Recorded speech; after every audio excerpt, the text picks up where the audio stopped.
Hey everybody, welcome to another episode of the Lunch Table Podcast. In this review, we are going to cover a monster of a film, the latest Godzilla movie that is out in theaters. Check it out, there will be spoilers ahead. Godzilla Minus One was an amazing film. Holy crap, I loved it. I got so much to say about it. Akram, you are fresh out of the theater. Shoot your thoughts, man.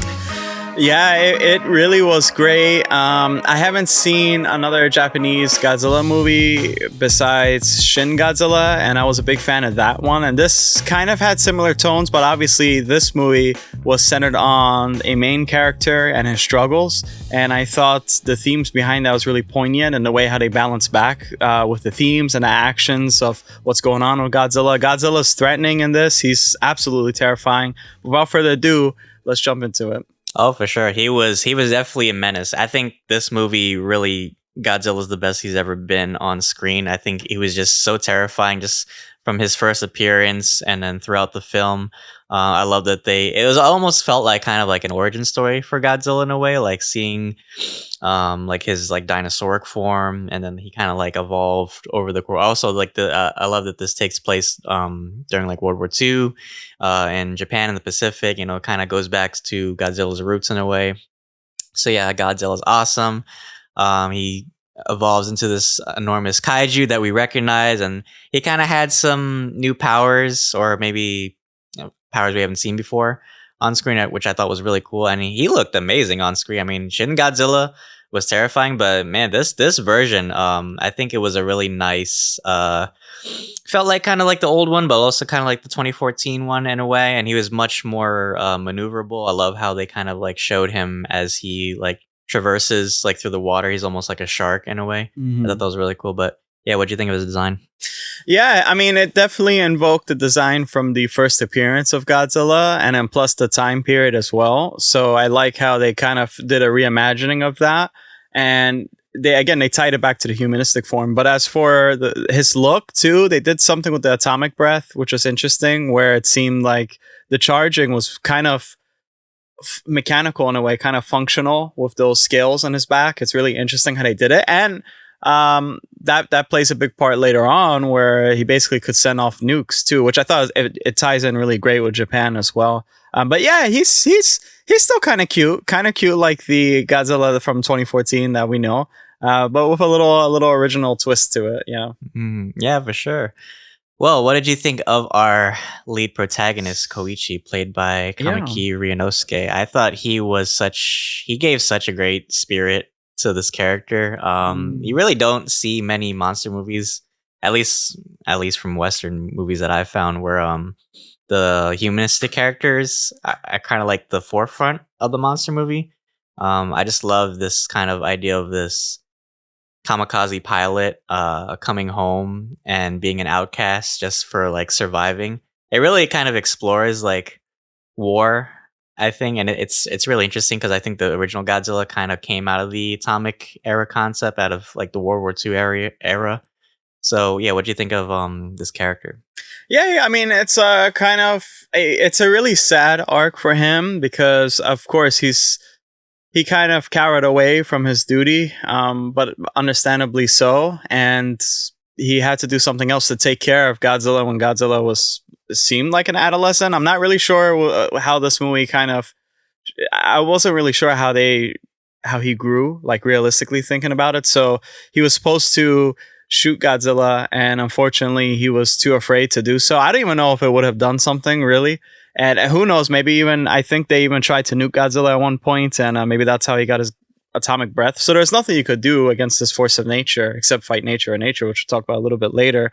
But as for his character, he has this girl that coincidentally happens to end up, with his allowance to be with him and stuff, and just raising the daughter and stuff like that. The whole thing, he's haunted by regrets, and he tries to right these regrets. But I think it tied up really well at the end. It was really beautiful how they tied it up. And thankfully, Japan, at least, they designed that plane that could have an ejector seat. So I was really glad about that. Yeah. I would have been so sad if he died. Dude, I love how they reimagined Japan in this movie. It felt so loyal to history. I kept thinking of there's a Studio Ghibli movie called Grave of the Fireflies, Mm. and it was kind of it's a commentary on like life after Japan after World War II and the Reconstruction era. So and this movie has like a nice timeline from like the 1945 when the war ended and up to like the early 50s, with the reconstruction of like Tokyo and stuff. So I love that we got to see this movie like progress over time. We see this family bonding, which was really nice. Normally it kind of like gets in the way of these types of films, but I was at the forefront of it. It was a really genuine human story, and I really appreciated it about it. And even like every character in this movie, I feel like was placed on purpose. There wasn't like a character that I felt like was out of place. Like even the mechanic guy in the beginning, like you thought he was gonna go away, but then he comes back at the end because he fixes the plane, which is actually a real plane, by the way. That's a real prototype that never was released during the war. So I thought that was really Mm. cool. Throwback to history. Yeah, all the characters were great. Even the doctor guy, like I loved his speech when he was talking Mhm. about like the Japanese soldiers and how like they were kind of like expendable, like they threw their lives away too cheaply. It's a nice sentiment to you know victims of like war and PTSD and stuff. I thought that was like really nice sentiment. Well, not only that, but a nice sentiment for Japanese soldiers as well. It's in their perspective. They were really unprotected most of the time. And yeah, they had no regard really for their own soldiers' lives. It's true. Like they didn't have really armored tanks, the kamikaze method, all this stuff. And it's like all this disregard for life. And now you're facing this force of nature, it seems, this odd thing that just pops out in the middle of nowhere. And the best way to tackle it is to persevere and find new meaning of life. And actually there's a strength to that, and trying to just preserve life. And so it's like the opposite of this battle, of this war, but there's something about it, and that's how they really prevailed at the end. It's really beautiful the way how it tied together. It was really poetic, and I think you can't do this type of story any other way, because if you do, you end up with Shin Godzilla, which is pretty cool. I consider Shin Godzilla a horror movie, whereas this feels, again, exactly how it's genre, where it's just action sci-fi, but of course it's also a drama, and it's a really heartfelt drama. And that's what I appreciated about it. A lot of people make comparisons to Legendary Pictures Godzilla. I'm starting to come to the notion that, and you guys could check out a Revisited as well. We talked a lot about that. I'm coming to the realization that that's meant more for kids. And I think Godzilla really brings out the humanity in people. And I think this movie perfectly encapsulated that.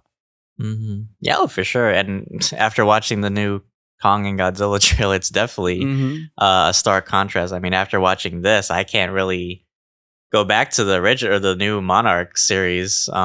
It's just the quality of it took such a drastic turn, and yeah, it definitely feels like it's like a drama or like a more filmic in my opinion, which I really like. And like I said, these characters, I really spent time. This is like a 2 hour something movie, but Mm-hmm. it went beat for beat, and I just loved every moment of it. That's why I said I love that we actually were like this timeline of seeing this character progress and coming out of this darkness inside him, and kind of coming out of the regret and the whole idea of like him being ostracized because he survived, and then having this affirmation of like, well, I need to survive because I need to protect these people that I care for. So I'm doing, and in a way, I like that. I thought they were gonna go the sacrifice route where maybe he was gonna do the kamikaze thing, but like it was in the name of love. But I love that the ejector seat thing. I think that was a really nice touch, and I balled up so much, and then so many people behind me were like sniffling. It was like a choir. I was like, damn. Wow. But that just shows you like what a great film this was. Yeah, for sure. And also, it felt big budget as well, thankfully. So I think a lot of people could get into it through many means, right? Mm, And the CGI wasn't bad whatsoever. yep, for Okay, sure. so what would you rate this movie? I would give it high marks, 10 out of 10 for me. I Mhm. think it was perfect. It perfectly encapsulated everything great about Godzilla, everything great about war movies, even down to the music score from the original. When they threw it in there, it was nice. It was like right on point, and Godzilla was amazing. I think they didn't hold back on the destruction either, which is kind of like a flaw sometimes when they hide it. But it was at the forefront, so I think it's a perfect film for me. Yeah, absolutely. I completely agree. I'll give it a 10 out of 10. So why don't you take us away? Well, guys, if you stuck to the end, thank you so much. Check out our Godzilla Revisited episode if you haven't already. Also, I think we also have the Monarch series coming up at the end of the month, so we'll probably cover that as well. But thank you guys so much, and until then, thanks very much for listening. See you guys.